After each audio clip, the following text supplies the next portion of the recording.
एक बार की बात है, एक ऐसा गांव था जिसका नाम था सपनों का गांव। यह गांव बहुत ही खुश और सुखी था। गांव के लोग बहुत ही अच्छे और मेहनत करने वाले थे। एक दिन गांव में एक अनोखा सर्कस आया। सर्कस में एक जादूगर था जिसका नाम था शक्तिमान। शक्तिमान बहुत ही शक्तिशाली जादूगर था। वह अपने जादू से लोगों को सब कुछ दिखाना चाहता था जो वह चाहते थे। शक्तिमान ने गांव के लोगों को दिखाया कि वह उनके सपने कैसे पूरा कर सकता है। उसने एक बच्चे को बुलाया और आंख बंद करने को कहा और उसे सपने की दुनिया में ले गया। बच्चे को सपने में एक बड़ी दुनिया दिखाई दी। वह एक पहेली को हल करना चाहता था, लेकिन उसे नहीं पता था कि कैसे। शक्तिमान ने उसकी मदद की और वह पहेली को हल करने में सफल हो गया। उसने एक दूसरे बच्चे को अपने सपने में भेजा तो उसे उसकी मनपसंद नौकरी मिल गई, जिसमें वह बहुत ही सफल होना चाहता था। गांव के लोग शक्तिमान के जादू से बहुत खुश हुए। उन्होंने सोचा कि शक्तिमान एक अच्छा जादूगर है जो लोगों की मदद करने में माहिर है। लेकिन दोस्तों, शक्तिमान अच्छा जादूगर नहीं था। वह एक धोखेबाज जादूगर था। वह लोगों के सपनों को पूरा करने के बहाने अपनी मदद करवाना चाहता था।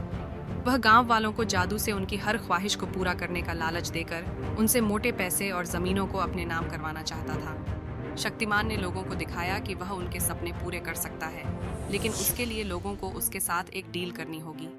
अगर लोग उसके साथ डील करेंगे तो वह उनके सपने पूरे कर देगा, लेकिन अगर लोग उसके साथ डील नहीं करेंगे तो वह उनके सपनों को खराब कर देगा। डील में उसने गांव वालों से उनकी कुछ जमीनें अपने लिए मांगी, जो कि गांव वालों को अपने सपने के आगे कुछ भी नहीं लगी।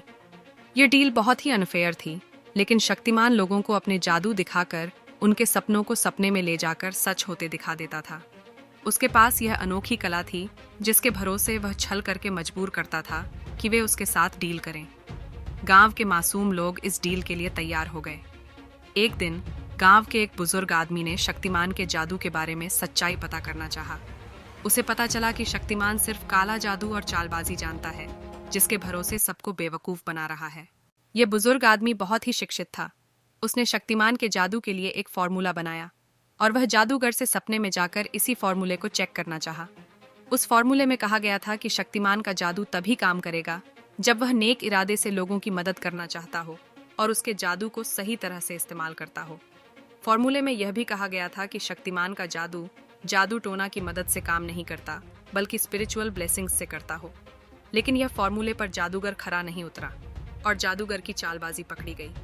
बुजुर्ग आदमी ने गांव के लोगों को शक्तिमान के जादू के बारे में सारे राज खोल दिए।